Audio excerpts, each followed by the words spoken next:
देवी चरण मां का हार्दिक स्वागत अभिनंदन। हम पढ़ रहे हैं क्षितिज जो कक्षा 9 के लिए है और आज हमारा अध्याय है नंबर 16 जिसका नाम है यमराज की दिशा। तो हमने इसकी जो कविता थी उसका हमने एक बार अध्ययन किया था, आज पुनरावृत्ति करते हैं। और साथ में इसके जो लेखक है चंद्रकांत देवताले उसका भी हमने जीवन परिचय देख लिया था। तो हम वापिस से एक बार ये कविता दोहराते हैं, यमराज की दिशा। तो इसमें जो आपके लेखक है चंद्रकांत, वो माँ की दी हुई सीख को बताना चाह रहे हैं कि माँ ने बचपन में हमें ऐसी क्या सीख दी थी जो आजीवन हमें याद रही थी। तो बच्चों सभी को माँ अच्छी अच्छी सीखें देती है और हम उस पर अमल करना चाहिए। माँ की बताई हुई बात पर या मार्ग पर चलना चाहिए। यही बात लेकर हमें बताना चाह रहे हैं कि माँ की दी हुई सीख देखो किस प्रकार आजीवन याद रखते हैं और उस सीख से लेखक को क्या फायदा होता है। तो माँ की ईश्वर से मुलाकात हुई या नहीं ये कहना मुश्किल है, क्योंकि जो लेखक की माँ थी वो ईश्वर की बताई हुई बातें लेखक को बताती थी। इसलिए लेखक के मन में ये विचार उठ रहा था कि माँ की ईश्वर से मुलाकात हुई है नहीं ये मुझे पता नहीं, लेकिन मैं जो माँ बात कह रही है उस पर पूर्णतः विश्वास करता हूँ। आगे क्या कहते हैं, पर वह जानती थी जैसे ईश्वर से उसकी बातचीत होती रहती है और उसे प्राप्त सलाह के अनुसार जिंदगी जीने और दुख बर्दाश्त करने के रास्ते खोज देती है। लेखक की माँ है वो लेखक को ये बताती थी कि मुझे ईश्वर से हर रोज बातें होती रहती है और ईश्वर ही मुझे जो हमारी परिस्थिति है, कठिन परिस्थिति हो चाहे दुख वाली घटना हो, उससे हमें किस प्रकार आगे बढ़ना है, उसको किस प्रकार हराना है, ये सलाह हमें ईश्वर के द्वारा ही प्राप्ति होती है। आगे क्या कहते हैं, माँ ने एक बार मुझे कहा था, लेखक कह रहा है कि एक बार माँ ने मुझे कहा था, क्या कहते हैं माँ, दक्षिण की तरफ पैर करके मत सोना क्योंकि वह मृत्यु की दिशा होती है। लेखक की माँ ने लेखक को बचपन में ये सीख दी थी, ये सलाह दी थी कि दक्षिण की तरफ पैर करके कभी मत सोना क्योंकि वो मृत्यु की दिशा होती है।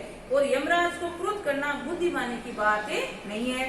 मृत्यु के देवता कौन होते हैं, यमराज जी। तो कहते हैं कि यमराज जी को अगर हम दक्षिण की तरफ पैर करके सोएंगे तो वो क्रोधित हो जाएंगे और यमराज जी को क्रोधित करना ये बुद्धिमानी की बात नहीं है। आगे क्या बताया, तब मैं छोटा था तो मैंने यमराज के घर का पता उनसे पूछा। लेकर कह रहे हैं तो माँ ने ये मुझे बात बताई कि यमराज जी दक्षिण तो दिशा है, यमराज की दिशा है। तो मैंने यमराज के घर का पता पूछा तो माँ ने क्या बताया है, तुम जहाँ भी हो वही हमेशा दक्षिण दिशा होगी। तुम जहाँ खड़े हो वहाँ से देख लेना, हमेशा दक्षिण दिशा में होगे। और यमराज जी का घर किधर बताया है, दक्षिण दिशा की ओर।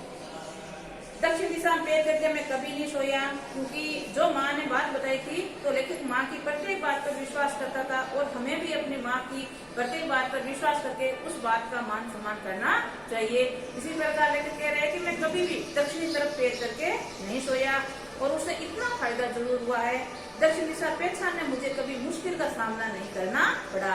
लेखक कह रहा है कि मैंने मेरी माँ की बात को माना और दक्षिण की तरफ पैर करके कभी नहीं सोया। इससे मुझे एक फायदा जरूर हो गया कि मुझे दिशा पहचानने में कभी कोई गलती नहीं होती थी, क्योंकि दक्षिण दिशा बचपन से ही मैंने जान ली थी।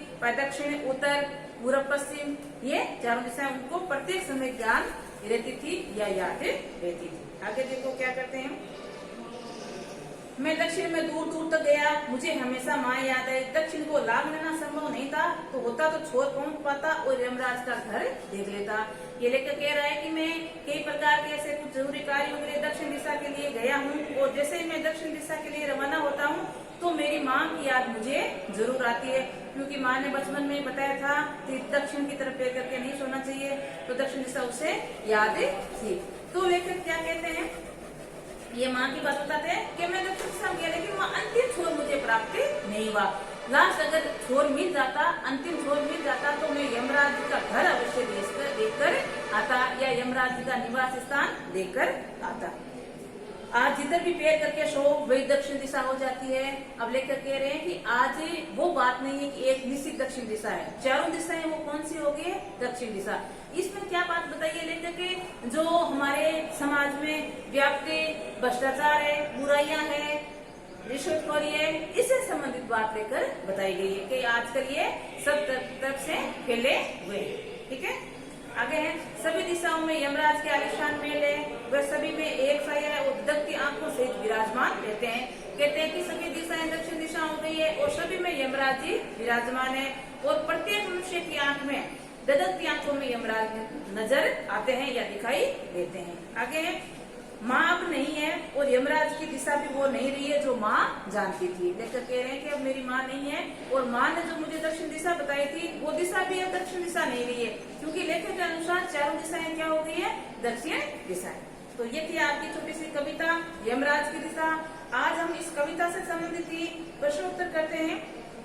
पहला क्वेश्चन है, कवि को दक्षिण दिशा पहचानने में कभी मुश्किल क्यों नहीं हुई? क्योंकि माँ ने बचपन में ही कवि को ये बता दिया था कि दक्षिण की तरफ पैर करके कभी नहीं सोना चाहिए और लेखक माँ की बात का मान सम्मान करते हुए दक्षिण की तरफ पैर करके कभी नहीं सोए थे।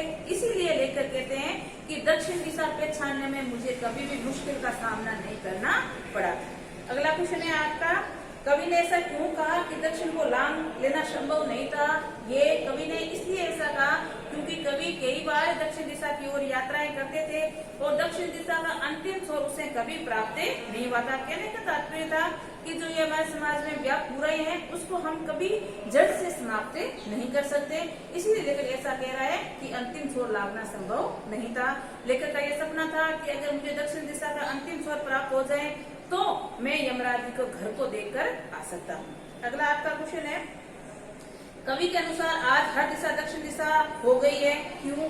ये वही बात है जो अभी आपको मैंने बताई, क्योंकि कवि के अनुसार चारों दिशाएं दक्षिण दिशा हो गई है, क्योंकि हमारे समाज में व्याप्त क्या बुराइयां, भ्रष्टाचार, ये जो मारामारी है, ये सारी बातें, लूटपाट है, कुसोट है, ये सारी बातें बहुत बड़ी मात्रा में या व्यस्त मात्रा में विद्यमान है। इसीलिए लेखक ने कहा है कि चारों दिशाएं दक्षिण दिशाएं हो गई।